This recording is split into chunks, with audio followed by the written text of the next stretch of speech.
Are you down for this? If you're in the mood, we can take it to the moon.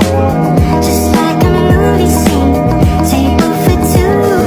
No need to be fake, I want you to stay. If you're in the mood. Assalamualaikum warahmatullahi wabarakatuh. Halo semua, perkenalkan nama aku Rizwati Nur Azizah dari Program Studi Ilmu Pendidikan Agama Islam dari Universitas Pendidikan Indonesia dengan NIM 2401836.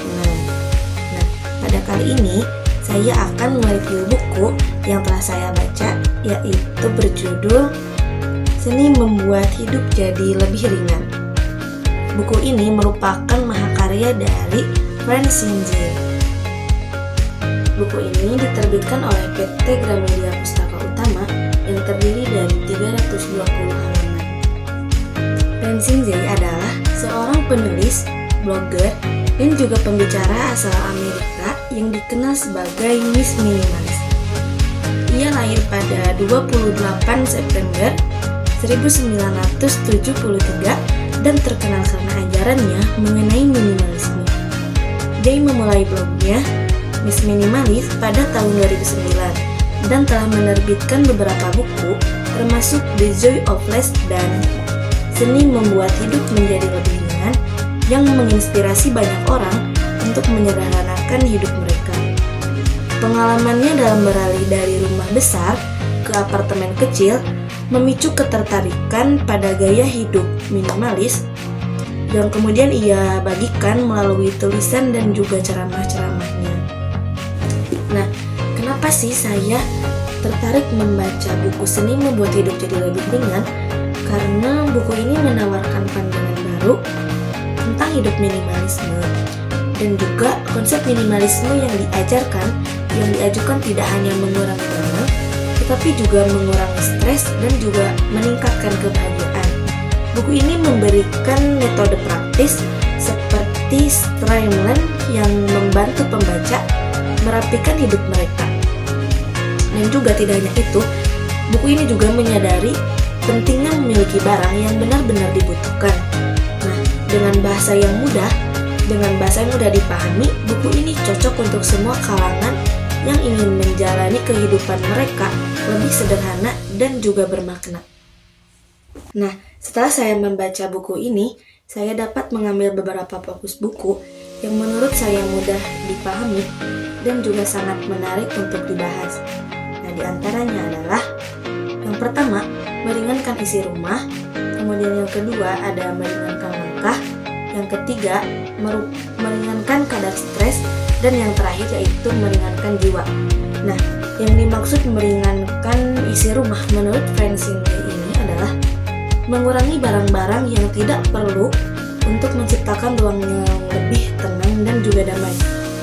Nah, di sini dia juga menyarankan untuk melepaskan barang-barang berlebih yang sering terbengkalai. Nah, sehingga kita merasa lebih ringan secara fisik dan juga emosional. Nah, ia juga mengajak pembaca untuk mulai dari area kecil seperti laci atau rak dan menggunakan metode seperti ini menyiapkan kotak-kotak untuk barang yang akan dibuang dan juga atau disumbangkan. Nah, dengan cara seperti ini, hidup akan menjadi lebih teratur dan juga stres akan berkurang.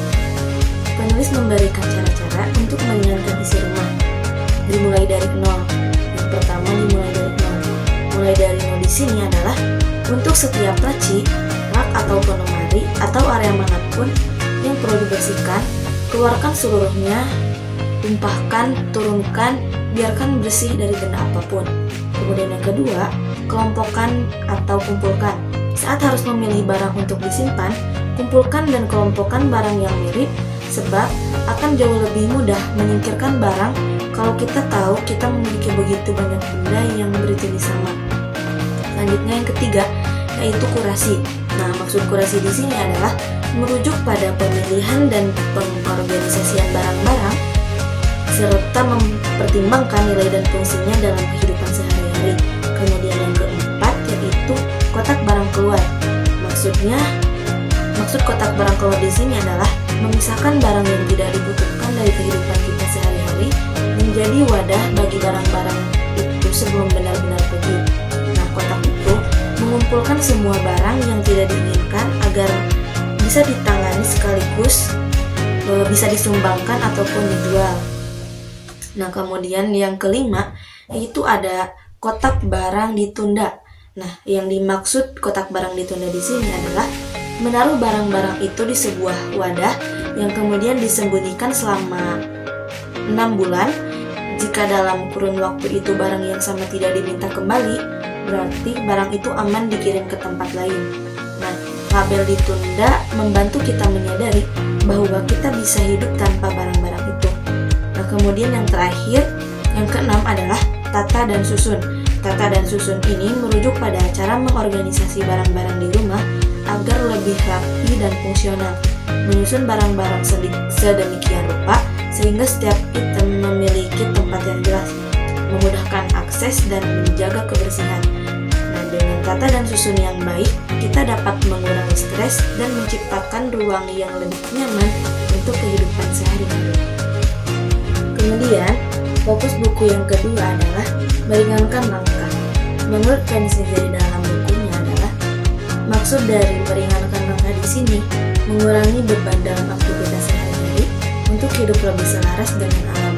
Ini mencakup beberapa tindakan sederhana seperti mengurangi penggunaan barang sekali pakai dan menggantinya dengan alternatif yang dapat digunakan berulang kali. Dia juga di sini mendorong pembaca untuk lebih sadar akan dampak konsumsi mereka dan memilih cara hidup yang lebih ramah lingkungan, sehingga langkah-langkah yang diambil dalam kehidupan sehari-hari menjadi lebih ringan dan bermakna. Nah, selanjutnya fokus buku yang terakhir yaitu yang keempat adalah meringankan jiwa. Nah, yang dimaksud dengan meringankan jiwa di sini adalah mengangkat beban emosional dan menjalani hidup dengan kesadaran yang lebih tinggi. Di sini, dia mendorong pembaca untuk mengelola emosi dan melepaskan pikiran negatif agar jiwa menjadi lebih tenang.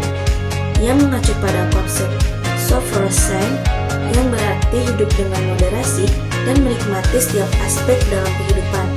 Dengan cara ini, individu dapat merasakan kebahagiaan yang lebih mendalam dan menjadi hidup dengan lebih berkesadaran, sehingga menciptakan perasaan ringan dalam jiwa mereka. Kemudian, penulis menyampaikan bahwa yang lebih penting adalah hidup ringan membentuk sudut pandang kita. Semakin banyak beban yang dibuang, kita semakin bisa mengambang. Hal ini ibarat berada di balon udara. Kita bisa melayang tinggi, lebih tinggi dari masalah hidup sehari-hari dan melihat berbagai hal dengan kacamata baru. Semakin ringan kita, maka hidup kita semakin terlihat mudah. Dengan kacamata baru, pandangan dari atas, masalah-masalah yang sebelumnya terlihat begitu besar dan kecemasan yang dulu membebani kita tak lagi terasa signifikan. Dan tidak hanya kita berada di tempat yang lebih tinggi, keadaan ringan juga bisa memberi kita kekuatan dan kemerdekaan.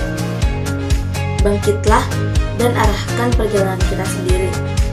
Hidup ringan bukan berarti kita melayang-layang tanpa arah, sekedar ditiup angin, melainkan menemukan kemampuan kita sendiri dan belajar untuk terbang. Maka dari itu, hiduplah dengan ringan, dengan begitu lepaskan semua beban dan terbanglah dengan sayap barunya. Cukup sekian yang dapat saya sampaikan. Terima kasih telah menyaksikan review buku ini. Semoga informasi yang saya sampaikan dapat memberikan inspirasi dan motivasi untuk membaca buku ini. Sampai jumpa di video selanjutnya. Wassalamualaikum warahmatullahi wabarakatuh. Kemudian, fokus buku yang ketiga adalah meringankan kadar stres. Yang dimaksud dari meringankan kadar stres di sini adalah menghapus hal-hal yang tidak bermakna dari rutinitas sehari-hari dan menggantinya dengan aktivitas yang membawa kebahagiaan. Nah, di sini dia juga menyarankan untuk mengurangi kesibukan-kesibukan seperti membatasi penggunaan media sosial dengan memilih salah satu platform untuk diikuti. Nah, sehingga dapat mengurangi beban mental dan juga mengurangi stres. Nah, dengan cara seperti ini, individu dapat fokus pada hal-hal yang lebih penting dan menyenangkan dalam hidup mereka, sehingga menciptakan suasana yang lebih damai dan juga ringan.